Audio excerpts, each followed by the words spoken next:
pelo pequeno atraso. Nós temos a grata satisfação de dar início aos debates PE, ainda mais nesse ano que nós vamos comemorar 40 anos de instituição. E hoje iniciaremos fazendo um debate sobre conjuntura brasileira. Temos a presença do professor Flávio Glixman, professor da URGS, membro do Conselho de Desenvolvimento Social e Econômico do Estado e foi nosso diretor técnico. Também temos a presença da Cecília, que é a nossa assessora, também participará desse debate. Então, talvez queira tomar Pessoal, dado que já atrasou um pouquinho, né, de imediato, agradecendo mais uma vez a presença de todos, só relembrando que dia 21, agora, na próxima quarta-feira, nós vamos ter o debate aqui com o professor Beluso, né, dando início realmente à comemoração dos 40 anos da PE. Tá? Então, no mesmo horário, na próxima quarta, às 14h30, o professor Beluso vai estar aqui presente para a gente dar início. Próxima quinta, desculpem, dia 21, quinta-feira. Vamos começar o debate então. O Flávio vai fazer a apresentação, a Cecília, que também é professora da PUC, vai fazer depois a apresentação. Eu vou dar uma animada no debate antes de passar a palavra para vocês. Obrigado. Flávio.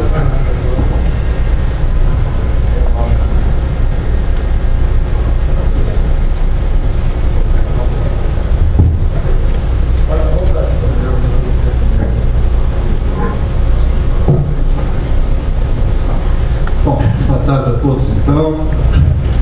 Agradeço o convite para estar aqui conversando sobre conjuntura, voltar à instituição. O Vinter referiu a minha passagem pela direção técnica, aqui os meus colegas de direção, Alonso, que foi presidente na época, e o Celso Anversa, que foi diretor administrativo. Em especial, boa tarde, saudação aos meus colegas de direção daquela batalha árdua daqueles 4 anos. Mas ainda antes do tempo da direção, eu tive 10 anos aqui como técnico. É verdade. E se vocês me chamam aqui para falar sobre conjuntura, tem para mim um significado muito especial, na medida em que nesses 10 anos que eu trabalhei como técnico na instituição, é que eu realmente tomei o gosto pela conjuntura. Eu vim para cá para trabalhar em conjuntura na época, tomei o gosto, fui mordido pela mosca da conjuntura e aí nunca mais abandonei esse negócio. Me sinto realmente viciado nesse assunto. É uma das coisas que eu mais gosto de fazer e aprendi isso aqui dentro da instituição. Foi realmente a minha grande escola em termos profissionais. Possível deixar de fazer referência também àquele tempo lá da nossa unidade, da Unink, da Arthur Jorginho, que me ensinou a mexer nos índices do IBGE. Então também um especial abraço. Wender, sem mais delongas. Vou falar de pé ali junto ao slide.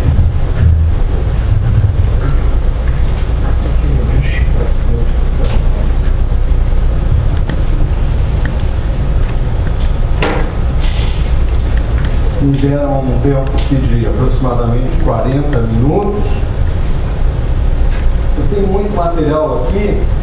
Não sei se vai dar, de repente passa meio rápido e vamos para a discussão. E muita coisa, evidentemente, fica de fora, porque a conjuntura é assim mesmo, né? Ele pega aqui, pega... Sim. Essa pegada. Vai toquinho ali, vamos pelo teto. Vai.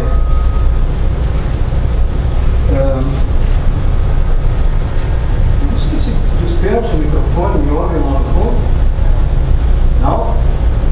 Melhor com o microfone? Tá. Quero falar desses 4 pontos, basicamente. Na verdade, Eu pensei várias questões aí da conjuntura, da política econômica brasileira. Não obrigatoriamente tem uma linha condutora, esses vários itens, tá? Eu pensei no sentido de ver o que me parecia mais relevante para a discussão. O primeiro, bem levezinho, uma ideia de discutir a desaceleração do PIB e a retomada agora que vai acontecer. Então, nós teríamos, por exemplo, nesse primeiro item, deixa eu voltar atrás aqui.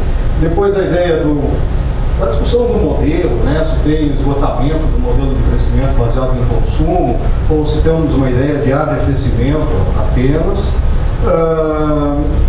Depois quero falar um pouquinho sobre a questão do sistema de metas de inflação, também uma discussão que está na roda aí já há alguns meses, até que ponto o governo abandonou o sistema de metas de inflação. E, por fim, uma questão que não é bem conjuntura e que trata dos gargalos para bancar o crescimento. Então, vamos lá, primeiro item.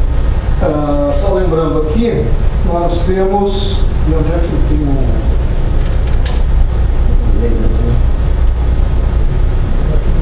Não, eu tenho no meu...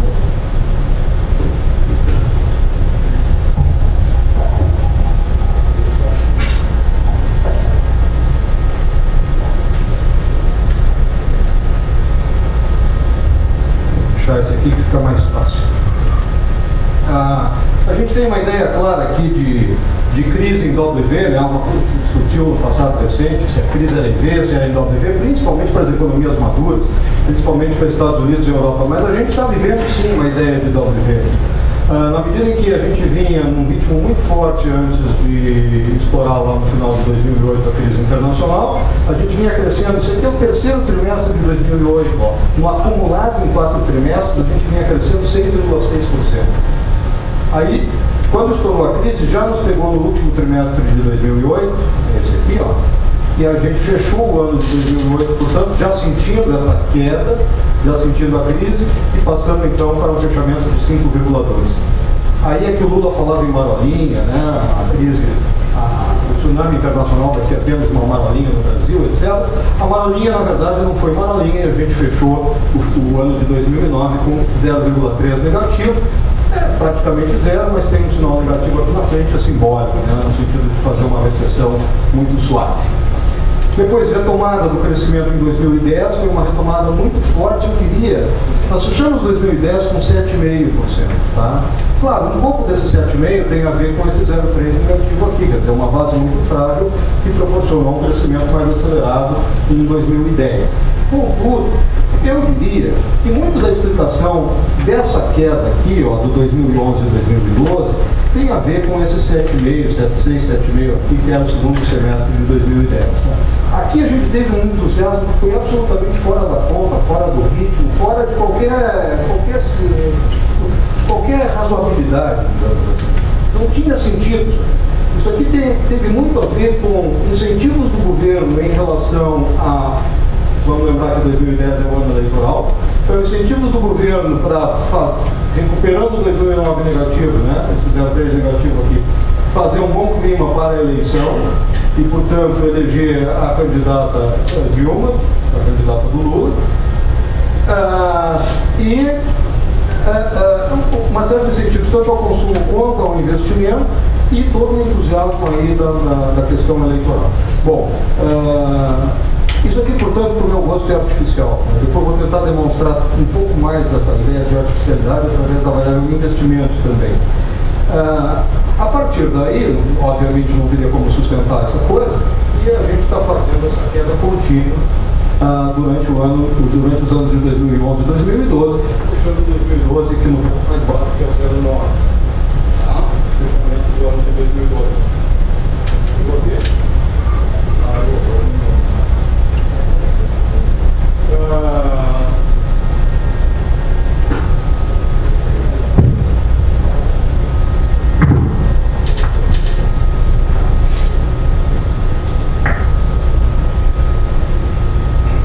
Aqui então. Fechamos 2012 com 0,9%, a expectativa para 2013, aqui a projeção, para 2013 3,1%, e para 2014 provavelmente algo um pouquinho maior, 3,5%, algo assim, é a projeção atual de boa parte dos analistas que está expressa no relatório Focus do Banco Central. Portanto, temos aqui, não vai dar tudo para mim, vai uma volta. Portanto, temos aqui claramente uma situação em dado, tá? Uma crise forte que se manifesta em 2009, uma puxada para cima além da conta em 2010 e agora uma queda novamente até 2012 e agora então uma retomada seria a última perna aqui do Dow.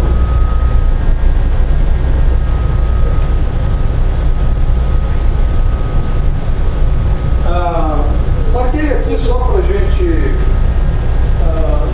para ter uma referência, né? Dois setores, os que foram melhores e os que foram pior nesse momento mais recente, só de 2011 para cá, do início de 2011, de novo, taxas acumuladas em 4 trimestres, tá? Marquei o PIB total nessa cor mais clara, tá aqui o 0,9, é o fechamento de 2012, e para mostrar que os serviços que estão destacados aqui na cor mais escura foi o setor que foi melhor nesse período todo. Também sofre desaceleração, mas sofre menos do que a média do PIB. Do outro lado, a indústria, mesmo tipo de gráfico, tá? De novo com a azul clara aqui representando o PIB total, 0,9, que é o fechamento de 2012, só para mostrar que a indústria também sofre a ideia de desaceleração, porém com taxas até mesmo negativas. A indústria realmente é o setor que mais sofre nesse período mais recente.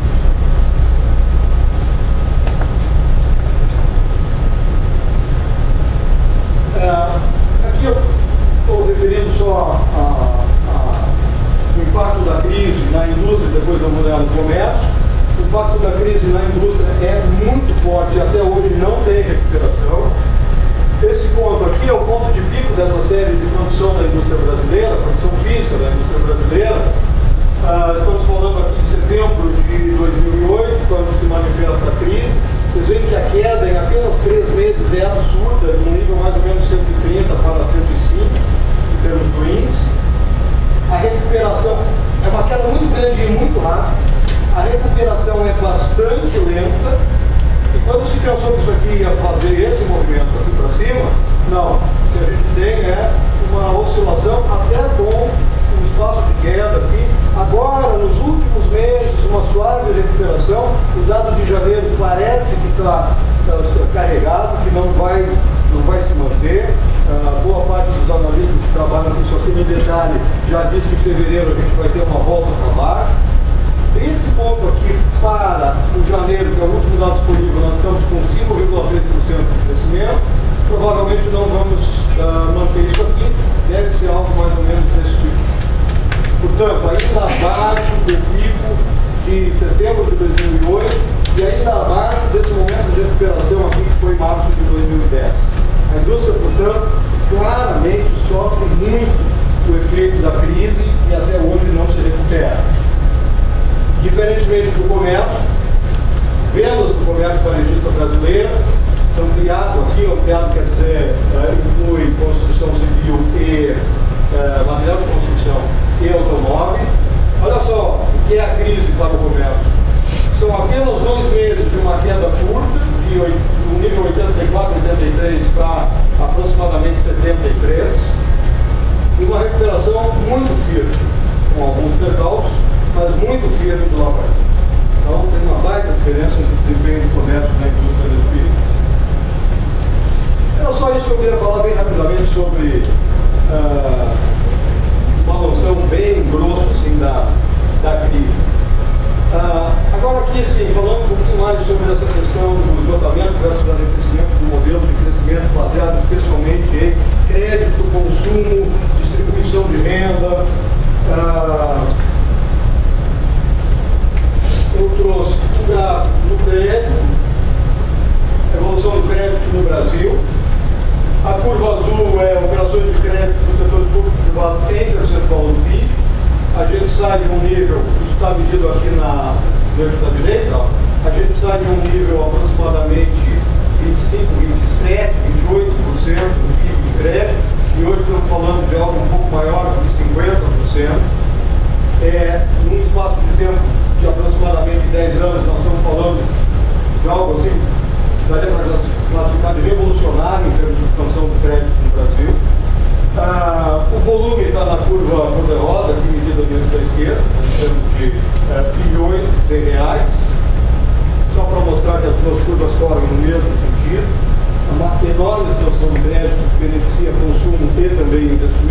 especialmente consumo. Falando um pouquinho sobre o mercado de trabalho e a base para sustentar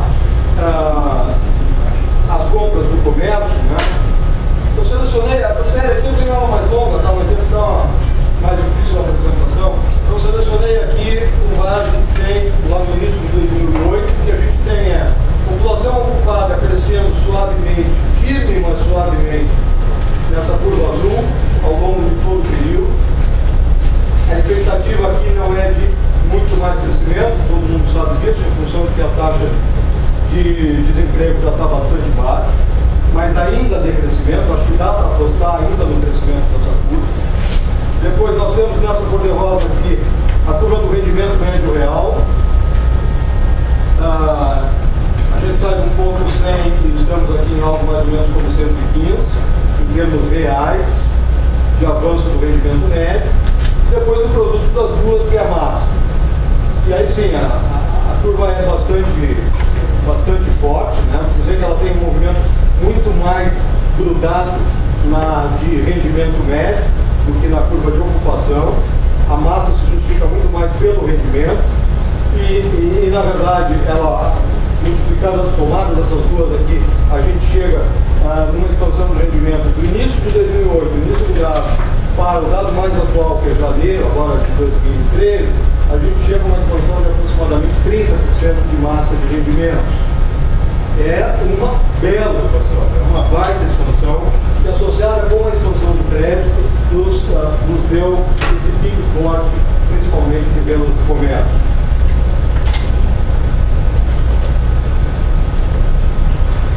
Falamos rapidamente sobre aquela curva azul ali da ocupação, que apareceu no gráfico anterior. Eu trouxe isso aqui só para mostrar que não tem ainda bem claro uma ideia de esgotamento do número de postos de trabalho que estão sendo gerados. Ainda tem margem de manobra para trabalhar com a variável ocupação. Isso aqui é a diferença do número de pessoas ocupadas pela PME, nas 6 regiões metropolitanas da PME, mês contra mês no mês do ano anterior. Diferença de estoque, digamos assim, em 1000 vagas. Nós estamos falando aqui, ó, o último dado, de aproximadamente 600 mil vagas apenas nas 6 regiões metropolitanas pesquisadas mensalmente pela PME. Aproximadamente 600 mil novas vagas, comparando o último dado de janeiro agora contra janeiro do ano passado. E vocês veem que esse nível aqui está sempre em torno de 400, 500, 600. Portanto, não dá para chamar isso aqui, falando só das 6 regiões metropolitanas, né? Tentando tomar isso aqui uma referência do Brasil. Não dá para dizer que isso aqui mostra claramente um processo de esgotamento.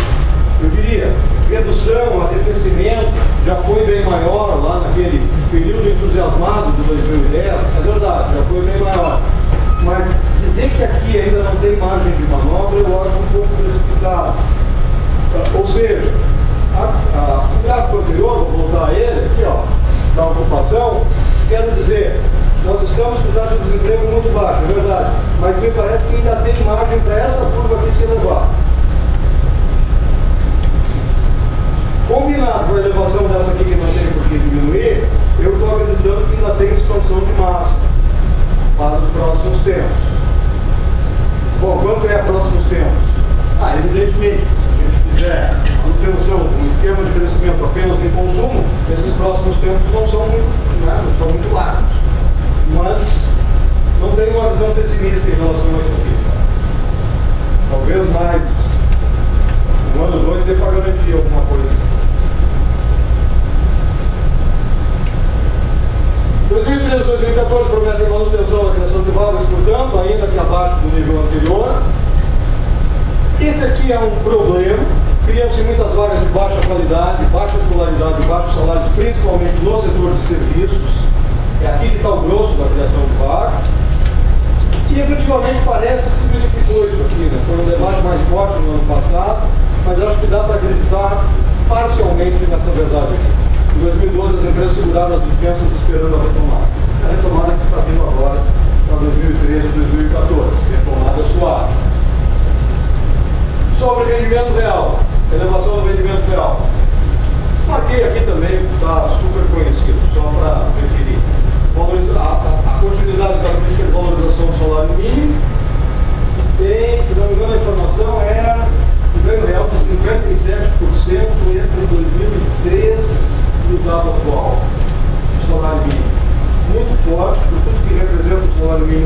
Brasil, a ideia de que representa um farol, uma âncora, uma referência para a estrutura de salários como um todo.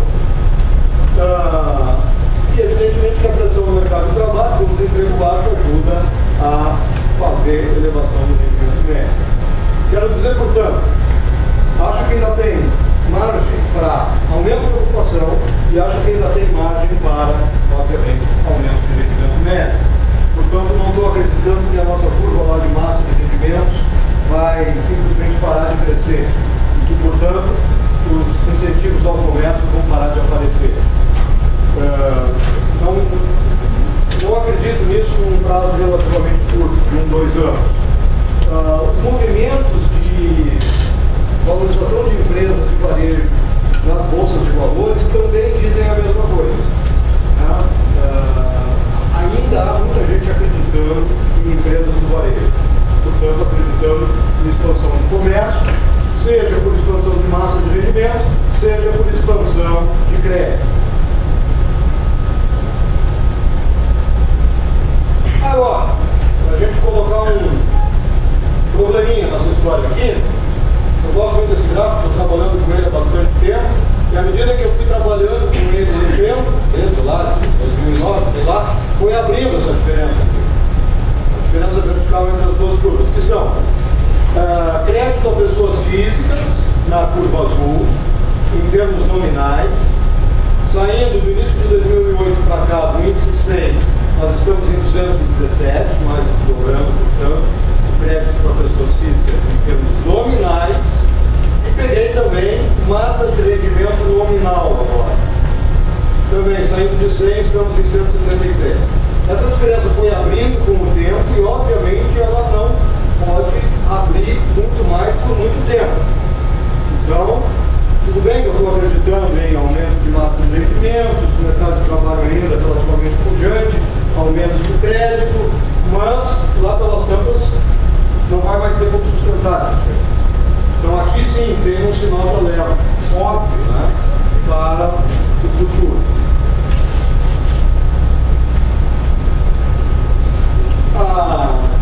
Evidentemente que o aumento do crédito e o aumento da renda levou ao aumento das curvas de endividamento e comprometimento da renda das famílias. O endividamento cresceu bastante de 2005 para cá, como se vê. O comprometimento, que é quanto da renda está comprometido com o serviço da dívida, juros e amortização de dívida, cresceu também bastante nesse período. Cresceu muito aqui, onde eu marquei, em 2011. Mudamos de patamar, sem dúvida. Isso aqui envolve todo tipo de serviço de dívida, inclusive com crédito imobiliário.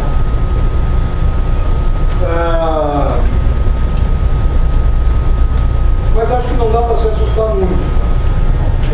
É algo esperado, evidentemente que tem limite.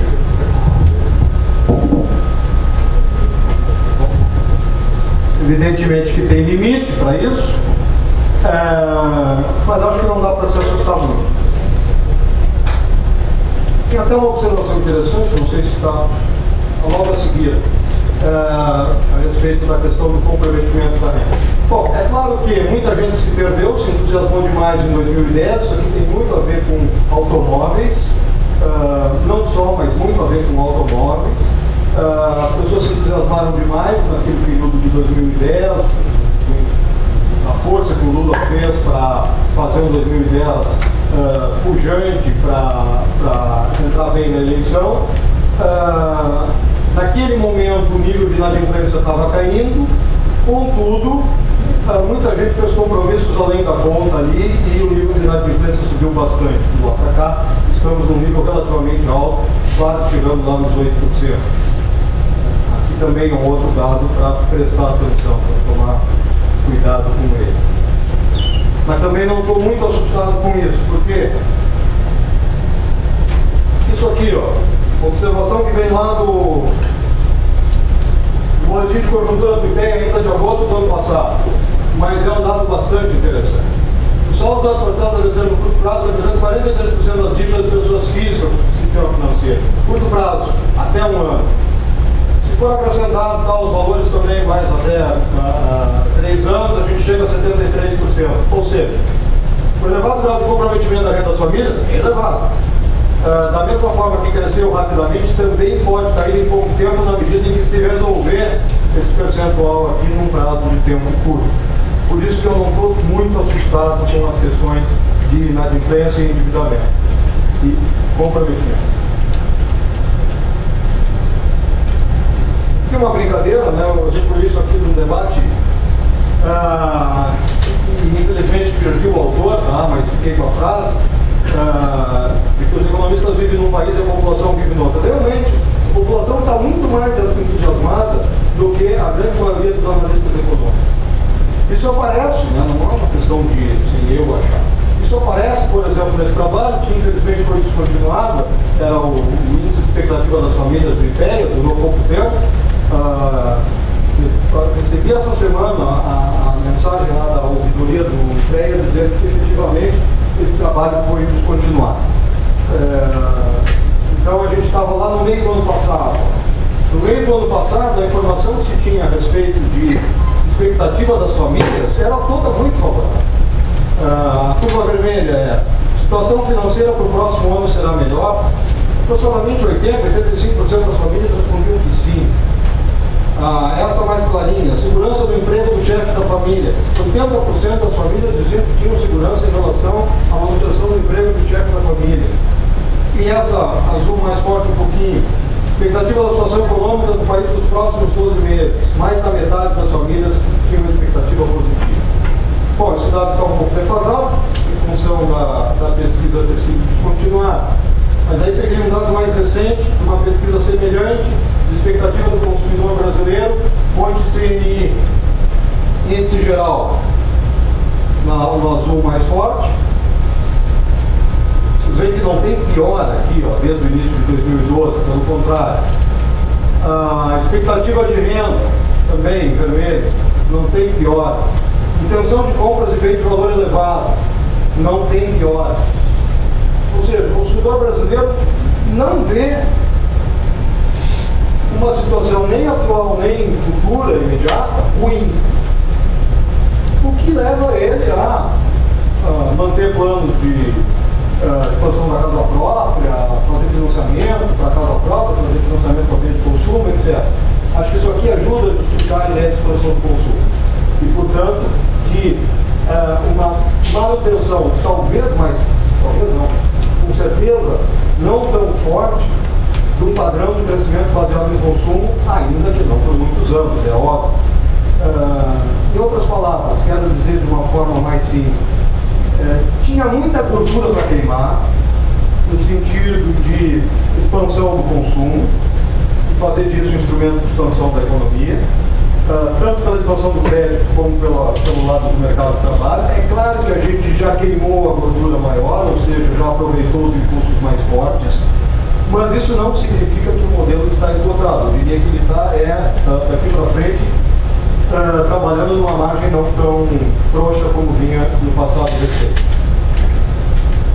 A outra maravilha é essa aqui, que é a grande notícia da sustentação já por alguns anos da redução do índice de Gini, da redução da desigualdade de renda da economia brasileira, que é algo absolutamente, para mim, inesperado, surpreendente, notável e espetacular. Tudo mais que a gente possa dizer de bom para esse gráfico. Eu nunca pensei que eu ia ver isso aqui na minha vida profissional. Nunca. Não tenho a menor ideia. Com mais de 30 anos de formado, eu não imaginei que eu ia conseguir enxergar isso aqui, a não ser por 1 ou 2 anos, por algum tropeço qualquer de alguém e tal, mas isso aqui de forma continuada, e o último dado aqui é 2009, mas já tem as projeções para 2011, continua o movimento. Eu acho isso aqui absolutamente fantástico, maravilhoso, que é o grande feito que a sociedade brasileira pode ter construído nos últimos anos. O que também dá margem para expansão de consumo, renda, mercado de trabalho. Tem um trabalho bem simples, daquela série Visão do Desenvolvimento do BNDES, que eu até uso lá na aula, e acho que há uns 2 anos atrás. São 3 autores ou 4 autores, o primeiro deles é Santana, em que eles fazem uma avaliação muito legal do ponto de vista metodológico, mostrando o quanto o processo de redistribuição de renda ajuda a fomentar o mercado de trabalho. E por 2 motivos bem simples. Mais óbvio, a propensão marginal a consumir do pessoal de mais baixa renda é extremamente alta, portanto, menos a renda sai. E o segundo, que eles chamam de efeito cesta de consumo, que é o que essas pessoas consomem? Elas consomem basicamente bens ligados à base da estrutura produtiva industrial. Alimentação, vestuário, etc. Esses bens, por sua vez, são super intensivos em mão de obra. Portanto, na medida em que se redistribui renda, essas pessoas imediatamente vão consomem esse tipo de bem, elas estão realimentando o processo de contratação no mercado de trabalho, mais renda justamente para pessoas de baixa renda e realimentando o processo de uma forma endógena. Super interessante o trabalho, para quem não olhou, recomendo. Essa é a mágica da distribuição de renda com seus efeitos positivos sobre o crescimento. Quem não fez isso aqui no passado deve estar se mordendo de raiva.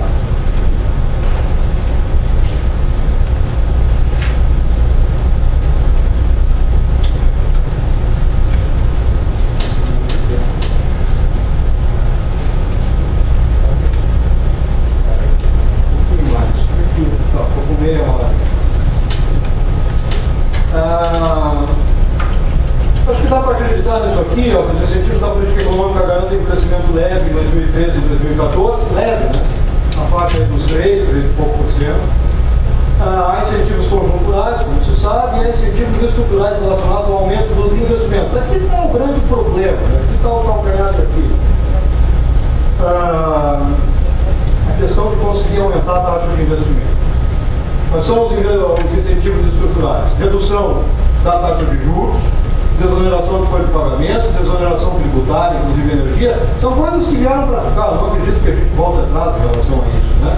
Incentivos ao mercado financeiro de capitais, principalmente com papéis privados. Isso aqui está associado à redução dos juros. Na medida em que reduz os juros de rolagem da dívida pública, ao natural, há uma tendência de realocação de recursos para títulos privados, com um pouquinho de incentivo governamental na área de tributação. Isso aqui já está crescendo e tende a crescer cada vez mais. Intenção de destravar os investimentos em infraestrutura, daqui o problema, com participação ativa do setor privado. Acho que dá para acreditar nisso. Previsões do relatório Focus para 2013 e 2014, agora dessa segunda-feira.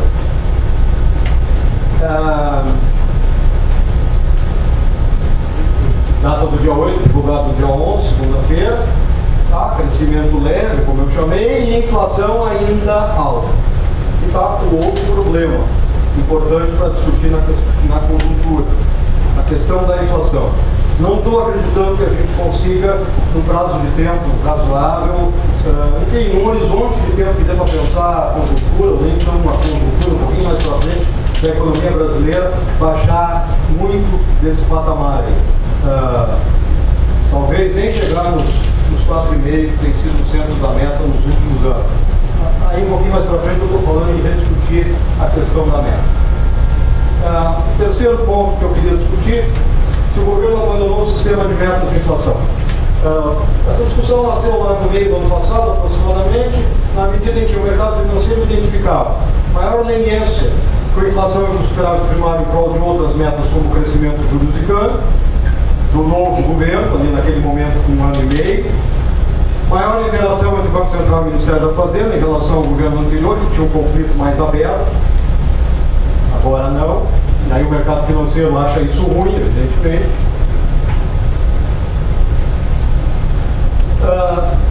Dá para dizer que sim, que efetivamente o governo flexibilizou a administração do sistema de metas, em função do momento da economia internacional de uma revisão de diagnóstico e de objetivo.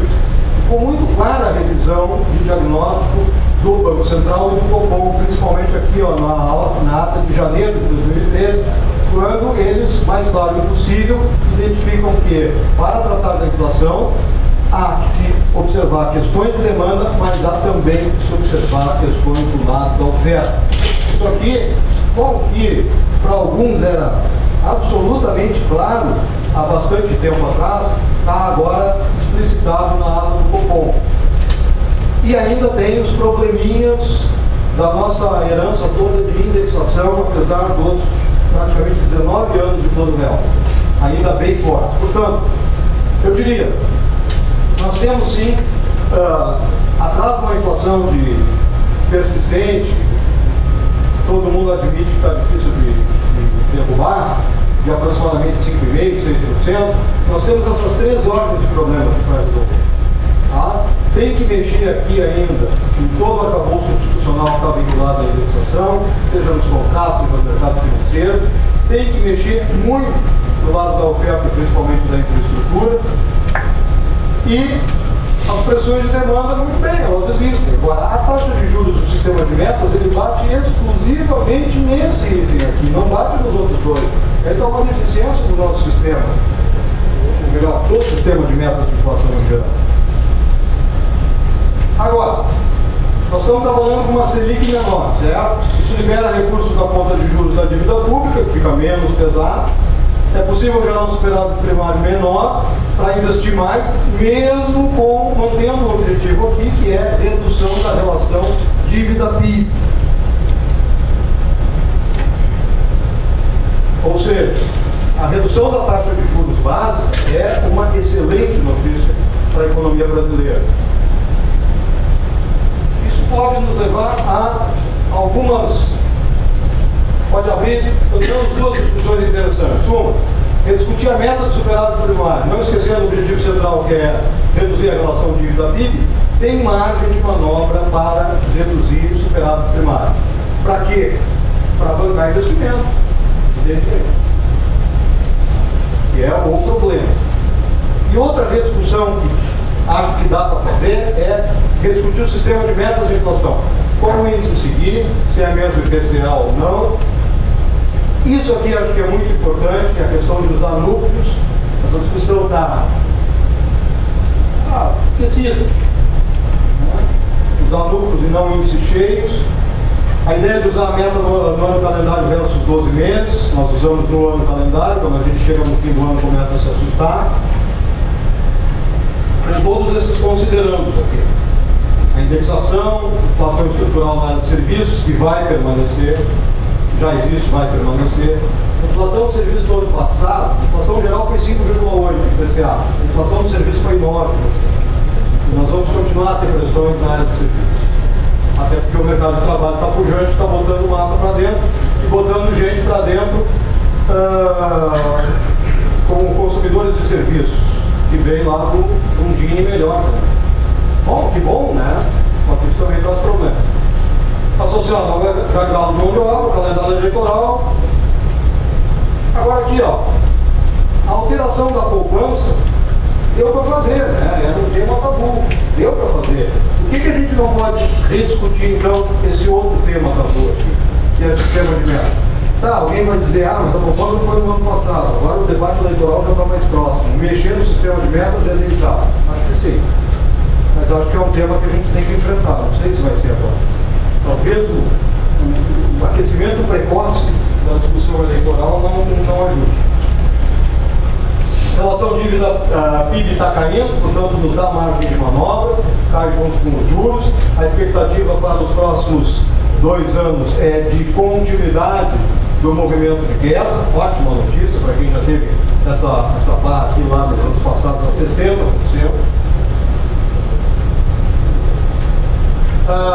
Como fica o arranjo político e econômico diante do objetivo político de crescimento, condicionado por inflação sob controle, na faixa alta dos 5,5-6, manutenção do mercado de trabalho aquecido e ainda manter compromisso moral com juros baixos e com câmbio competitivo. Pô, isso aqui não vai dar compromisso, não. É uma equação difícil de solucionar. O que está acontecendo no momento? O governo simplesmente empurra o problema com a barriga, lança a mão de variáveis exógenas, como eliminação da desoneração da folha, redução do precedente, etc. Esperamos resolver o tal mito da travessia. Eu gosto dessa expressão, ela vem lá da discussão do início do Plano Real, que era tipo a travessia do deserto. Né? A gente tem momentos de sacrifício para depois chegar lá na Terra Prometida. Nós estamos aqui também, cada governo, cada época tem a sua travessia e o seu deserto para atravessar. Nós estamos com essa travessia. Tentamos resolver rapidamente porque já estou atrasado. Os gargalos. Os gargalos são sabidos: investimento, principalmente na infraestrutura, educação, programa de mão de obra e competitividade. Olha só, gráfico da taxa de investimento. Investimento em relação ao PIB analisado, tá? Trimestre por trimestre, mas analisado. A gente subiu aqui nos últimos anos, mas ainda estamos num nível, todo mundo sabe que é baixo. A ideia é que a gente pudesse chegar a aproximadamente 23%, nós estamos falando de 19 nos pontos mais altos recentes, que foi 2010 para 2011, final de 2010, na verdade, quando houve aquele entusiasmo indevido que eu estava comentando lá no primeiro slide, e agora em queda. Vou destacar agora no próximo gráfico esse pedaço aqui só, essa curva azul vai reaparecer. Ali, ó, a mesma curva azul subiu lá em 2010, ela é a taxa de investimento anualizado, e agora estamos lá numa faixa de 18,1%, 18,1% é o último dado, fechou o ano passado, tá? Aqui por que eu acho que 2010 estava errado, todo mundo se enganou. A formação bruta de capital acumulada em 4 trimestres, nós fechamos 2010 com 21% de aumento de formação bruta de capital em relação a 2009. De onde é que eles tiraram esse entusiasmo todo em 2010? Eles caíram no converso. Aí depois, não tinha nível de atividade para sustentar isso aqui, o que acontece? Desaba o investimento. Desaba mesmo. Fechando 2012 em menos 4% em relação a 2011. Não tinha como. Aqui foi errado para mais, logo, aqui teve que ajustar para menos. Qual é a melhor notícia dessa história? É a curva preta, trimestre contra trimestre imediatamente anterior, depois de 1, 2, 3, 4 taxas negativas, a última foi 0,5 positivo. Pode ser que a gente esteja revertendo essa curva.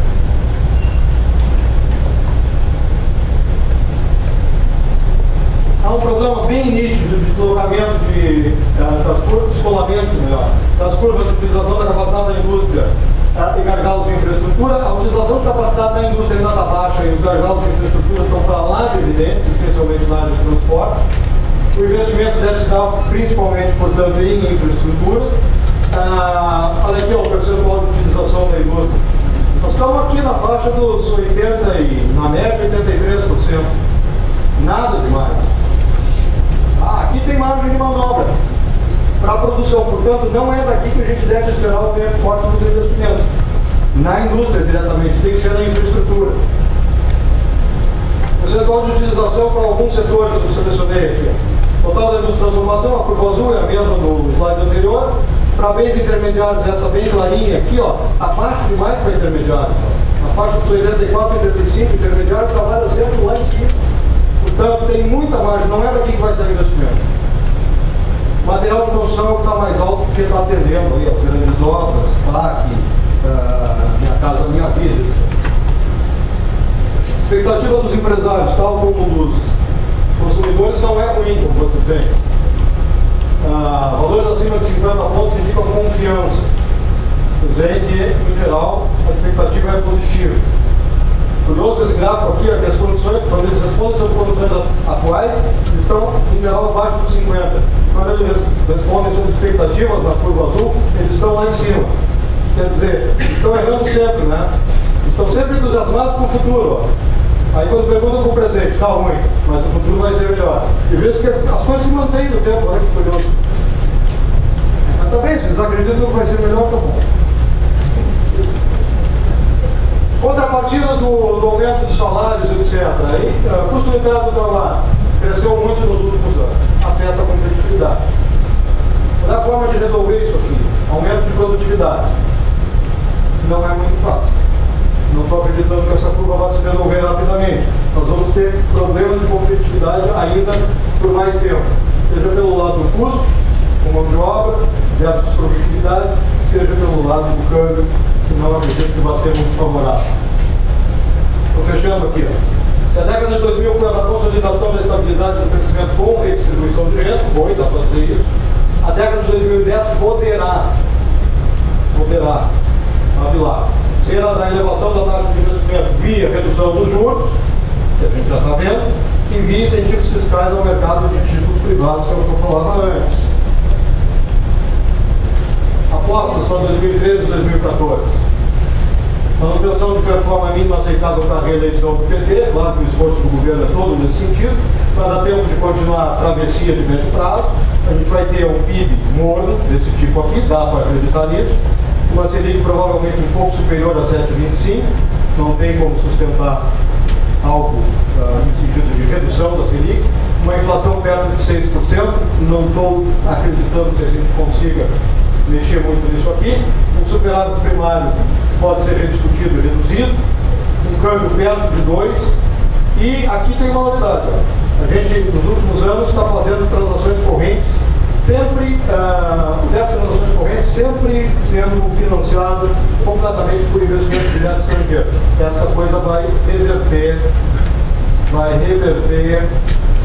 nos próximos anos, aqui o gráfico. Dessas transações correntes, sempre, nos últimos anos, sendo mais do que financiado por investimento direto, curva azul, transações correntes, e a cor de laranja, sei lá que for isso, investimento direto. Nos próximos 2 anos, a expectativa da maioria das pessoas que trabalham com isso é a reversão desse quadro. 2013 só está aqui. 2013 e 2014 também acontece, mas 13 está aqui mostrando a reversão. Em que a gente vai ter 10 transações correntes maior do que investimento direto. Também não dá para se assustar muito, porque ainda está entrando muito dinheiro pela conta financeira. Claro que daí já é outra conversa, muita gente começa a ficar com o cabelo em pé. Era isso. Desculpe, né? Muito material para pouco tempo, que aí apressei muito argumento e tal. Tem um monte de coisa interessante para discutir. Aí a gente vê depois. Obrigado pela atenção.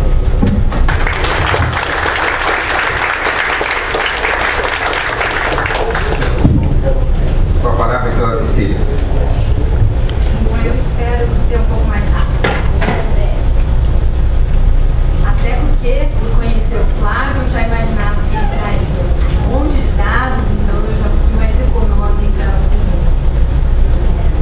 Para mim é uma honra estar aqui debatendo não, né?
entender o que isso tem a ver com o baixo crescimento que a gente observou em 2011 e 2012.